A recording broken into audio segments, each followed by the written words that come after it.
Olá, estamos começando mais um programa Farofa Crítica, um programa onde pensar é o nosso principal ingrediente. A cada programa, intelectuais, ativistas, artistas e outros arteiros comentam sobre temas contemporâneos. Farofa Crítica é uma produção do CELAC em parceria com o Departamento de Jornalismo e Editoração da ECA USP e apoio do Instituto de Estudos Avançados, o IEA da USP, e também parceria com a revista Fórum. Acesse o nosso canal youtube.com/farofacrítica, inscreva-se e clique no sininho para receber notificações de novos programas. E também acesse os nossos programas em formato podcast na plataforma Spotify.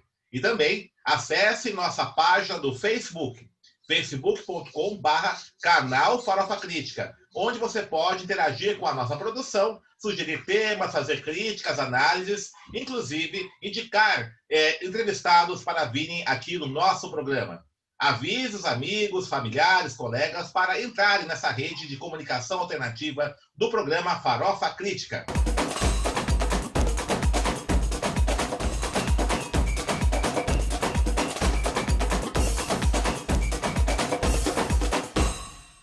E o Farofa Crítica de hoje recebe Edson França, graduado em História, vice-presidente nacional da União de Negras e Negros pela Igualdade, ao Negro. Ele é membro também do Comitê Central do Partido Comunista do Brasil, o PCdoB, é membro da Operativa Nacional da Frente Brasil Popular e também membro da Operativa Nacional da Convergência Negra.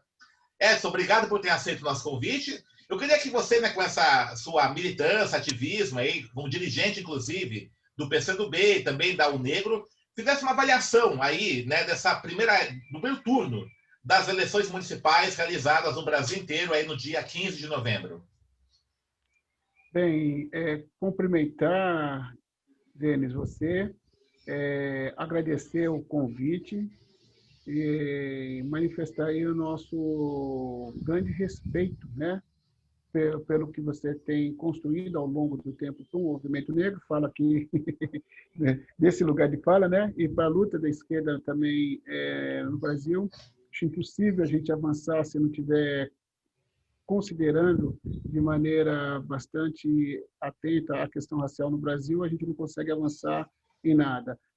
Tenho visto o Farofa Crítica, considero uma importante contribuição para a reflexão, né? Eu acho legal esse modelo de misturar a intelectualidade, mas também conferir, né, ausculta aqueles que estão na ação direta, né, cotidiana da luta política, né? São várias as manchetes deles, né? Aproveitar e cumprimentar também a audiência sua, né, os telespectadores. São várias as manchetes. Eu vou falar daquilo que eu considero importante e que possivelmente vai continuar reverberando e repercutindo em 2022 e um pouquinho mais adiante. Primeiro, a derrota do Bolsonaro e a derrota dessa esquerda mais reacionária, né? Passamos um momento em que a grande derrotada era a política. A política era a grande derrotada com a ascensão do bolsonarismo e do ódio e do embate, da divisão que o bolsonarismo traz. A luta de classe está posta no Brasil desde que o Brasil é Brasil, né? Mas o nível, a forma como ele levou e assim aspectos civilizatórios que achávamos que tínhamos superado nos assustou quando o Bolsonaro chega ao poder. Então isso é muito importante, né? A gente precisava derrotá-lo, né? E para nós era um alvo que não podia continuar. Outra coisa também que a gente, aliás, um alvo que não podia continuar não, era um alvo que tinha que ser alvejado. Desculpa. Outra coisa importante também é o fato de que a esquerda ela está em transformação, esquerda sem esquerda, né? Aquela hegemonia de um partido ela foi colocada em xeque. O PT continua sendo um grande partido, é um grande partido, um partido importante, é um grande partido, um partido importante, né? Que não é só um partido eleitoral, né? É um partido que também tem uma base social muito forte, continuará sendo esse grande partido e que sempre terá e trará grandes contribuições ao país. É um partido que nós, brasileiros e brasileiras, devemos muito, né, ao progresso, né, ao desenvolvimento e a algumas conquistas e várias conquistas ao PT, e precisamos respeitar esse partido. Mas essa eleição tira dele a condição de ser um polo hegemônico do campo progressista e da esquerda brasileira, né? Então, tem uma ascensão importante do PSOL, né? Tem que enxergar essa ascensão, vamos ver até onde vai isso, né? Vamos ver se não é uma onda, né? Vamos ver qual é a consistência, mas existe essa ascensão, ela precisa de um registro, ela não se dá de maneira geral no país, ela tem uma forte localização aqui no sul-sudeste, especialmente Porto Alegre, São Paulo, Rio de Janeiro, não é qualquer coisa, 7 vereadores numa capital como o Rio de Janeiro, 6 vereadores numa capital como São Paulo, vereadores em Minas, no Espírito Santo, então, em Porto Alegre, né? E um novo ator político que chega com força também com essa ascensão do pessoal, que é a mulher negra, a população LGBT, especialmente várias candidaturas trans, né? E uma juventude muito importante, ativista forte, né? Então, a figura do trabalhador, a figura do sindicalista, a figura do como que é, o pé de fábrica, pé no chão da fábrica e tal, essa figura ela não ascende, né, junto com o pessoal. Então, por isso que a gente precisa ver qual é a consistência desse movimento, mas é um movimento extremamente importante, e esse ator social ele tem se constituído como um ator relevante na sociedade brasileira e na esquerda brasileira há algum tempo, né? E a gente tem visto esse resultado, não só no PSOL, vemos isso dentro do PT, vemos isso dentro do PCdoB, e é muito importante, muito importante. Então, esse não hegemonismo, né, essa não hegemonia, né, do PT vai repercutir, vamos ver para onde isso vai, né? Boulos é um grande ator político que surge independente do resultado, é um ator relevante, né? Sobe à mesa, né? Daqueles que definem, né, o futuro da esquerda, o futuro de temas importantes para o país, com toda a legitimidade, fez uma ação a partir da luta social, né? Embrenhado na luta social, tem uma vida voltada a isso. Eu conheço pessoalmente Boulos, militei pessoalmente com ele, sei do comprometimento, do compromisso dele com as pautas progressistas, e sei também da preocupação dele com essa luta de classe, com a defesa democrática e com a defesa do trabalhador e da trabalhadora. Então, isso para a gente é importante. Mostra também um fenômeno que me preocupa um pouco, né? Porque se a gente perceber que o PDT é o partido que teve no campo centro-esquerda, o que mais elegeu prefeitos e vereadores, é um partido cuja uma liderança importante, como o Ciro Gomes, que teve 12% da eleição presidencial passada, passou esses últimos 2 anos e pouco, sentando a marreta no PT, sentando a marreta no Lula, e não teve prejuízo eleitoral. Essa é a verdade, né? Não teve prejuízo eleitoral dele. E está aí disputando algumas capitais que eu considero importantes. O Ceará tem uma hegemonia importante no Ceará, está disputando o Ceará e está disputando mais uma capital que logo foi, na minha memória, vai dar tudo na cabeça, é fogo. Está fresca ainda as informações. PSB continua forte, né? Tanto o PSB como o PT elegeram mais vereadores, mais prefeitos que o PT, né? E não pode subestimar nenhum dos dois partidos, porque eles têm base sindical, têm base no movimento social, têm presença nas universidades, nos movimentos estudantis, ou seja, né, nós temos um campo progressista, uma esquerda que vai precisar se conversar de maneira mais respeitosa, né? Esse negócio de fato de você vir com as coisas prontas, não tem mais espaço para isso, né? Lamento que o PCdoB não conseguiu crescer, teve sim uma derrota importante em São Paulo. Considero que a derrota em São Paulo ela não justifica da forma como ela se deu. Existe voto racial Voto racial não é a palavra correta, mas existem negros e negras que estão de saco cheio e acham importante o protagonismo negro, acham importante que o debate racial se coloca. Apareceu isso na eleição das câmaras municipais e da Câmara Municipal de São Paulo, e eu não consegui ainda entender, não considero só o voto útil como expressão do que aconteceu com a campanha do Orlando, precisamos estudar melhor ela.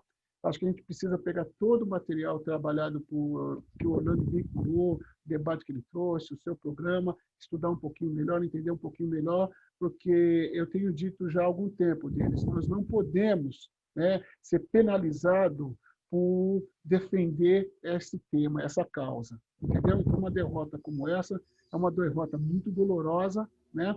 E a gente tem que entender ela, e o Orlando não pode perder 1 milímetro da sua ascendência política, né, no Congresso e na vida institucional brasileira, por ter tido a coragem de chegar em São Paulo e apresentar de maneira enfática o tema racial. Então, isso aconteceu com Edson Santos, né, que era um político em ascensão, foi durante muito tempo vereador no Rio de Janeiro, foi deputado federal. Quando ele abraçou o tema da igualdade racial como ministro, aí começou um processo de derrocada dele, que hoje ele não consegue nenhuma boa performance, né, como vereador no Rio. Então, a gente não pode, isso não pode ser uma lógica, porque o movimento negro tem capacidade de convencimento de várias lideranças, né? O movimento negro não anda sozinho, né? Ele não faz isso. Esse negócio que não está sozinho. Tem capacidade de convencer o outro, né? Não teria avançado tanto se não tivesse essa capacidade. Constrói pontes importantes, né? E nesse processo de construção de pontes, muitos quadros negros vêm para o movimento negro, né? Vêm para essa reflexão racial e não pode ser penalizado por isso. Então, esse é um tema que eu acho importante a gente olhar. Você sempre foi muito empenhado nisso, né, na questão da participação de negras e negros na política, né, partidária, política institucional, né, no espaço de poder, né? Isso tem sido um esforço seu aí, né, nos últimos tempos, inclusive no movimento negro, né, e também como dirigente do PCdoB. E aí, o PCdoB, nessas eleições, acho que foi o partido que mais lançou, não só candidaturas negras, né, mas também candidaturas comprometidas, né, com a questão racial, né? Você vai encontrar vários candidatos negros, por exemplo, até partidos de direita, né, que não tem, evidentemente, o Holiday foi eleito, mas a gente sabe que não é uma pessoa que está vinculada aí às pautas antirracistas, né? Acho que não só candidaturas negras, mas candidaturas que têm compromisso aí com a luta antirracista. E aí houve essa novidade no PCdoB, nessa presença muito grande de candidaturas com esse perfil. O Neolando Orlando Silva aqui em São Paulo, a Olívia Santana, que é fundadora da Negro, né, em Salvador, né? Candidaturas como a do Alexandre, lá em Belo Horizonte, né? Até teve aqui no Farofa Crítica, no mandato coletivo Nigéria, a Ângela Guimarães também, que é presidenta nacional da Negro, candidata a vereadora, né? Aqui em São Paulo, né, Rosina, Adriana Vasconcelos, enfim, né? Não vou listar todos aqui, que são vários. Em Campinas também lançou uma candidata negra a prefeita, né?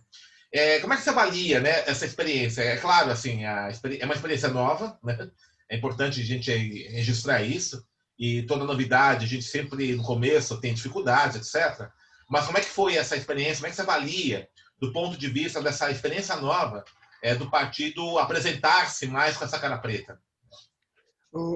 Denis, eu vou falar assim, e assim, com todo o respeito, com toda a humildade, mas vou falar por quem está de dentro, que está vendo, né, as mudanças acontecendo e que tem consciência do que a gente está construindo efetivamente. O PCdoB, nesse ano, ele distribuiu do seu fundo eleitoral e também das reservas que guarda a partir do fundo partidário para disputa eleitoral, 80% para mulheres e negros.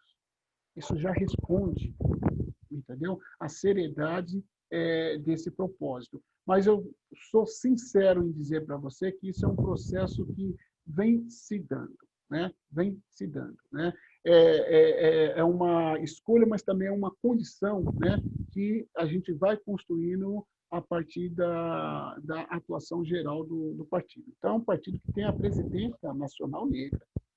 As pessoas não falam isso. Acho que existe um anticomunismo no movimento negro. Né? As pessoas não... Parece que não está fazendo... Tem uma presidente, uma mulher negra nordestina.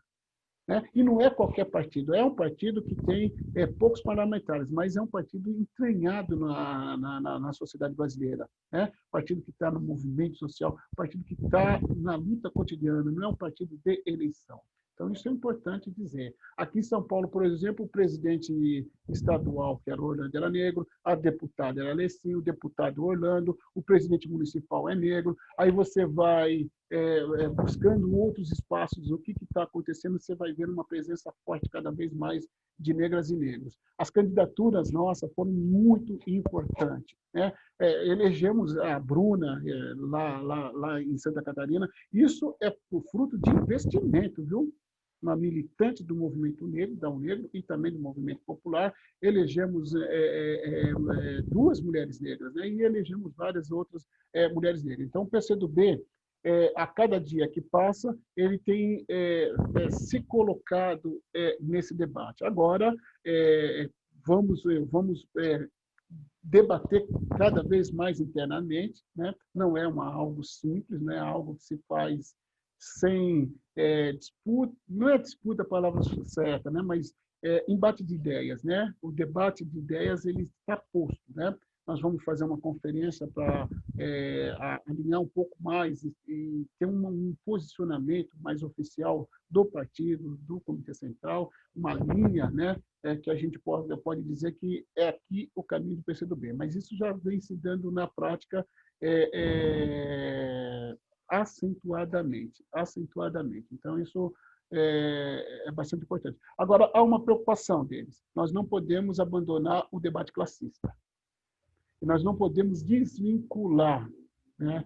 Então, não é uma mulher negra que ganhou, é uma mulher negra, trabalhadora, de periferia, comprometida com a transformação social. Um pouco do que você falou sobre o vereador, né, esperto lá, espertalhão, né, que ganhou aqui em São Paulo, é um pouco do que a gente precisa ter como compreensão. Né?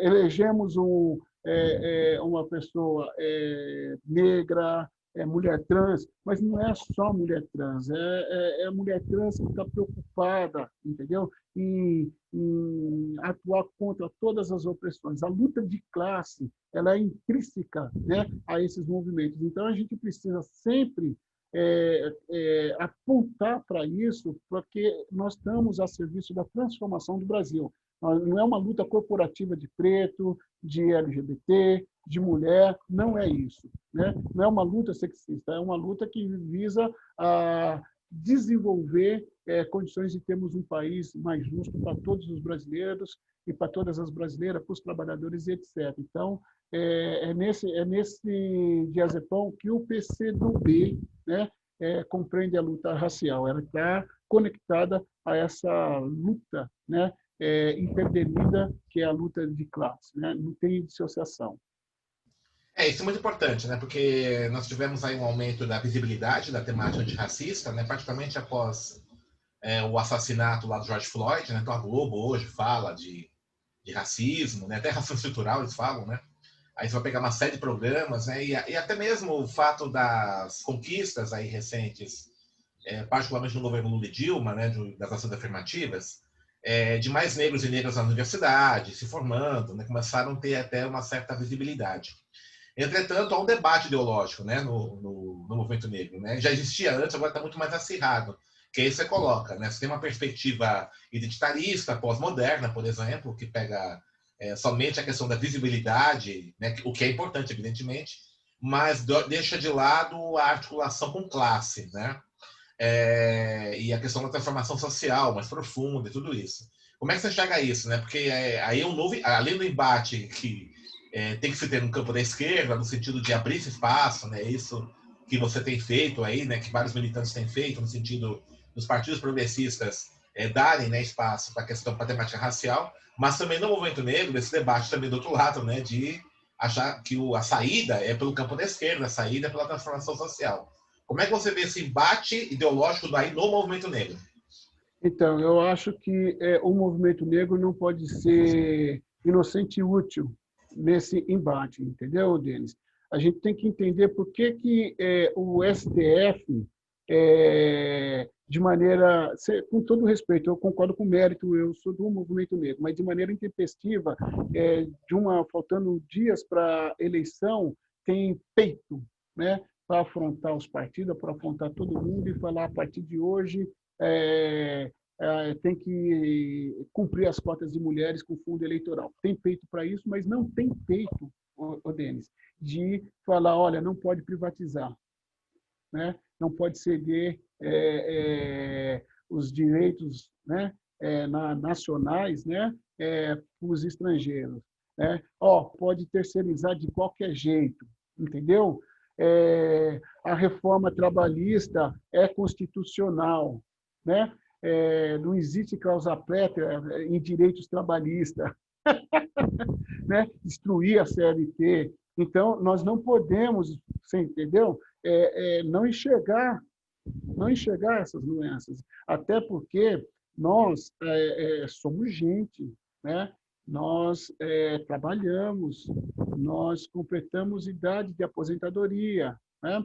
Nós precisamos, sabe, essas políticas generalistas que você nos ensinou na UNEGRO, elas são tão fundamentais quanto as medidas mais específicas para combater o racismo. O que o racismo faz? Que você também nos ensinou. Ele gera cenários materiais concretos. E os cenários materiais que o racismo gera é de pobreza às vítimas do racismo, né, e um certo conforto, né, para aqueles que são os indutores do racismo. Então, a gente não pode vacilar diante disso, porque senão nós vamos criar castras, né, de negros que vão atuar no sentido de manter as coisas como estão. A gente já tem os holidays da vida, já tem lá o cara lá eu não vou nem falar o nome do vagabundo lá né, que trabalha lá naquele órgão lá do governo, né? Eu vou falar bem genericamente, mas todo mundo sabe de quem eu estou falando, né? Então já temos bastante, né?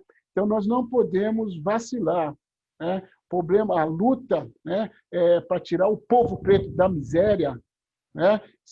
Ela é uma luta de classe, né? A luta para que a gente leve a justiça às periferias é uma luta de classe, né? O acesso que nós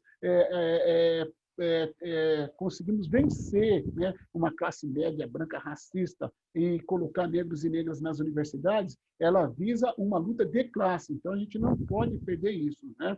Então, o racismo ele não é um problema da empatia, não é um problema cultural, o racismo não é um problema de alteridade, né? O racismo é uma questão política, de dominação, né? E que passa, assim, pela posse dos recursos, mais para uns e menos para outros, né? Então, por isso que eu vejo dessa forma. Então, essa ascensão, ela é positiva, mas nós não podemos perder na politização dela, né? Não podemos perder na politização delas. Nós não podemos permitir que toda essa ascensão nossa esteja a serviço exclusivamente da classe, mas é importante ter presença na institucionalidade, viu, Denis? Eu sei que a gente não vai mudar a sociedade elegendo vereadores e vereadoras, mas eu tenho absoluta certeza que nós vamos colocar num padrão diferente a luta contra o racismo. Nós vamos colocar as instituições para responder, né, a partir de dentro. Então, isso é importante para caramba, mas eu não queria que a Bruninha fosse a pessoa que só se levantar, só subisse à tribuna para falar de mulher negra. Eu queria que ela fosse lá para falar de mulher negra todos os dias, mas também que estivesse à frente das pautas fundamentais para o povo de Porto Alegre. Entendeu? Então, você tocou uma coisa muito importante, assim, eu tenho até discutido bastante, por exemplo, essa visibilidade maior da luta antirracista, ela tem possibilitado que mais, lógico que é insuficiente, mas mais intelectuais, lideranças negras, tenham espaço midiático, espaço na esfera pública, né? Mas ainda muito nesse sentido de uma certa getificação de temas, né?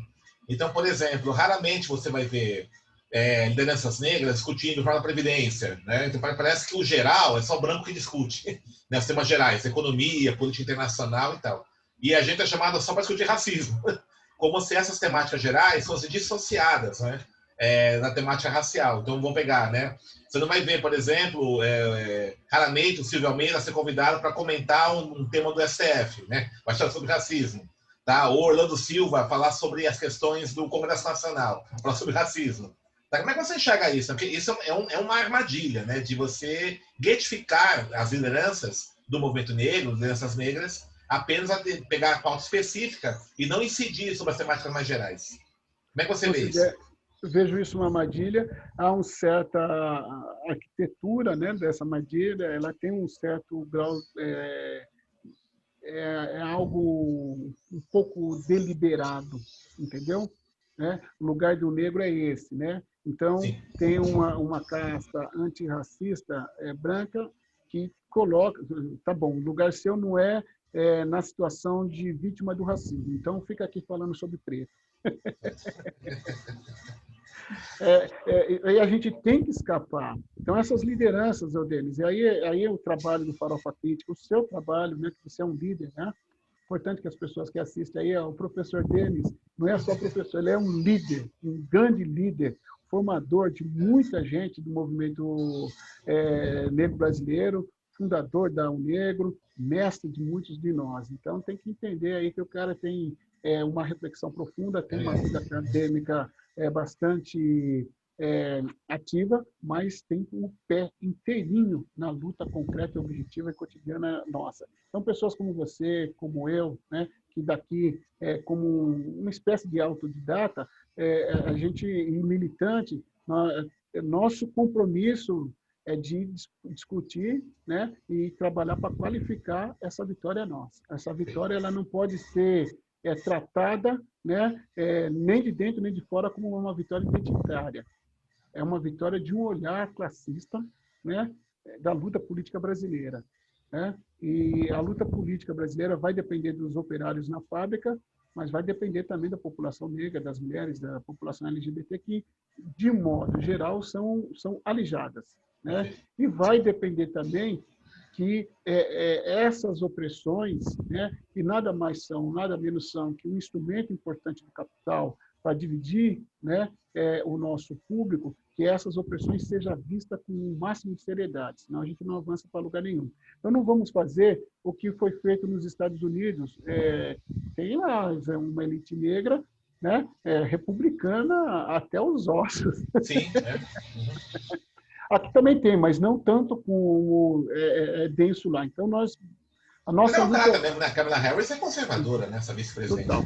Exatamente. Então, a nossa luta é anti-establishment, né? E a gente tem que trabalhar para que essas candidaturas entendam isso e começa, no âmbito da sua luta institucional, nas tribunas que vão lá, começam a debater temas importantes da cidade. Aqui em São Paulo, cara, tem muita coisa para ser discutida. Seria um desperdício a quantidade de... A grande vitória nossa, né, ser utilizada apenas por um debate,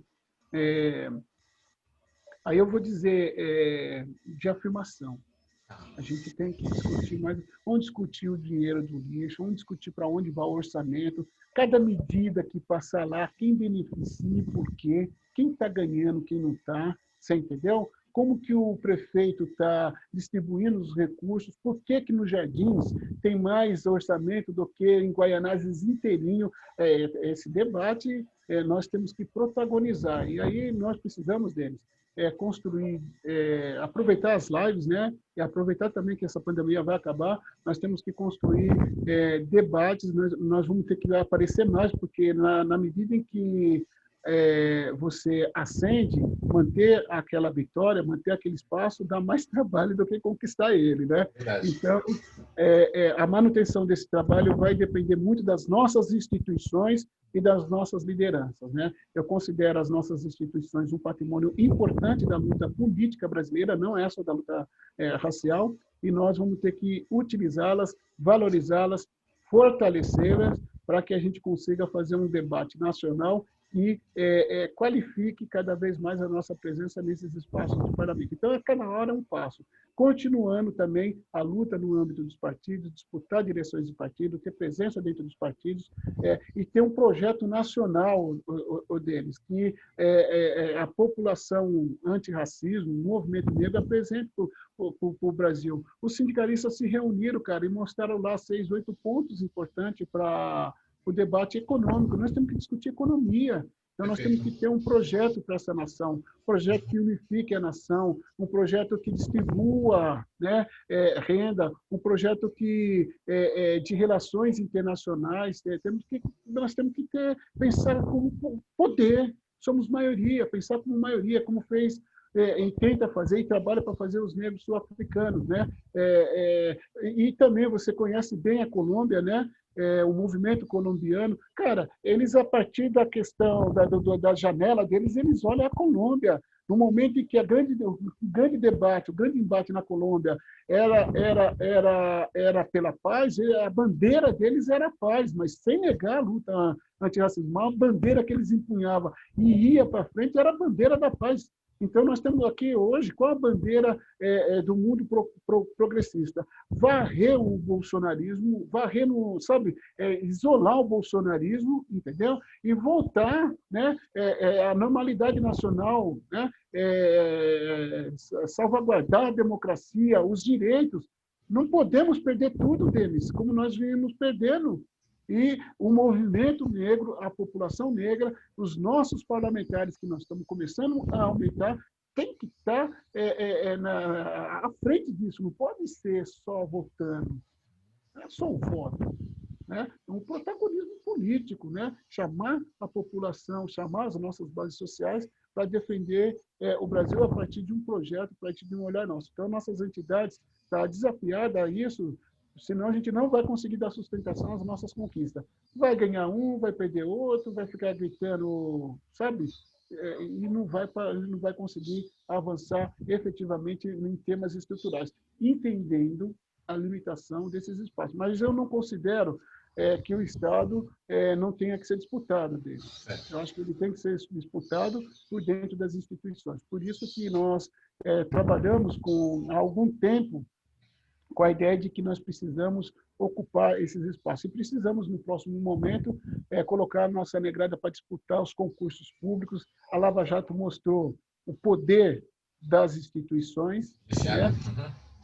Mostrou, além de destruiu um ramo econômico poderosíssimo no Brasil, destruiu forças políticas, colocou em xeque o mundo político, derrotou a política e trouxe o Bolsonaro. Se você não entender esse poder das instituições e ficar de fora, é burrice.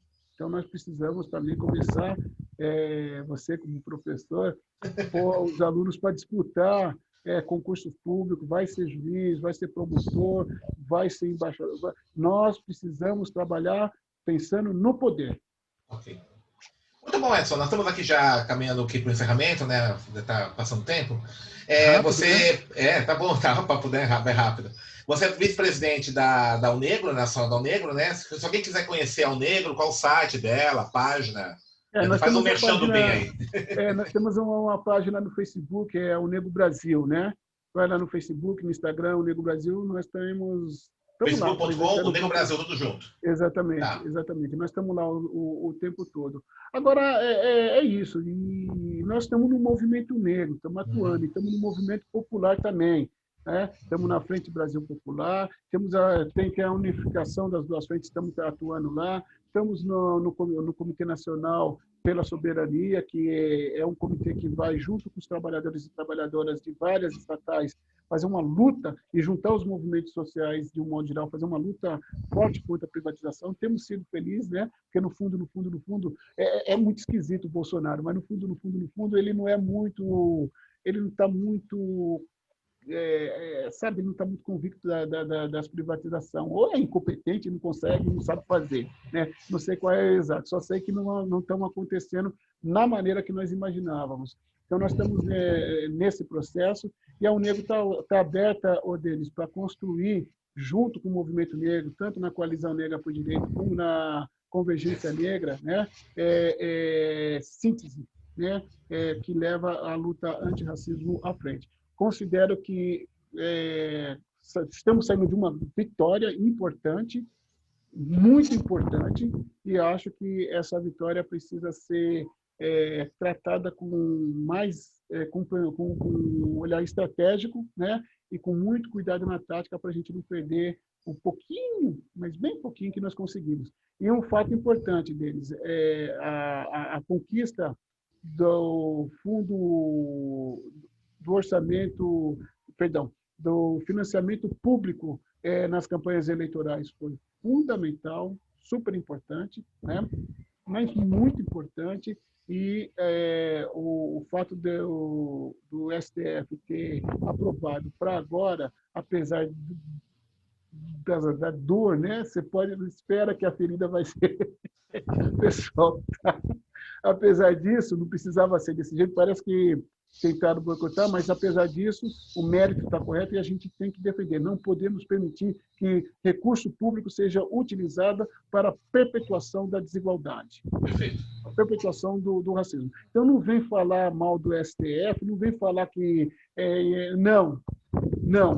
Tudo que for recurso público tem que ser para o bem público, entendeu? E alijar negros, alijar mulheres, né? Desse orçamento, na minha opinião, é saquear recurso público para fins de um grupo. Nós não podemos permitir isso de forma alguma. Temos que fazer a defesa, agora temos que fazer a defesa com inteligência, para não perder o pouco que fez e para também a gente não perder a capacidade de convencer o outro. Nós não vamos para lugar nenhum se a gente perder a capacidade de convencer o outro.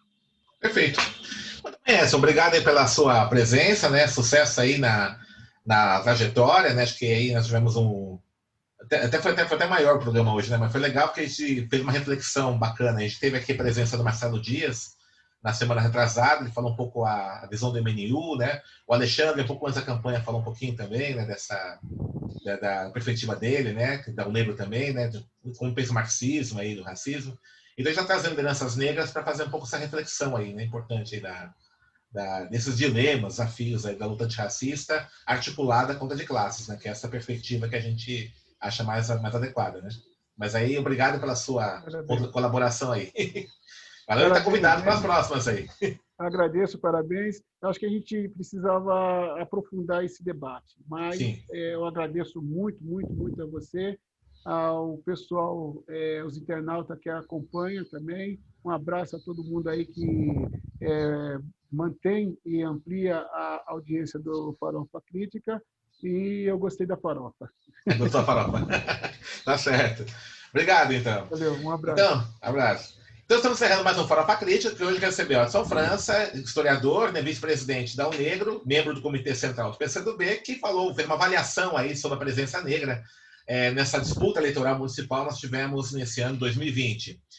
Acesse o nosso canal, youtube.com/farofacrítica, inscreva-se, clique no sininho para receber notificações e também ouça nossos programas no formato podcast na plataforma Spotify. E não esqueça também de interagir com a produção nossa na página do Facebook, facebook.com/canal Farofa Crítica. E para encerrar, uma frase do grande Steve Biko: o racismo e o capitalismo são duas faces da mesma moeda.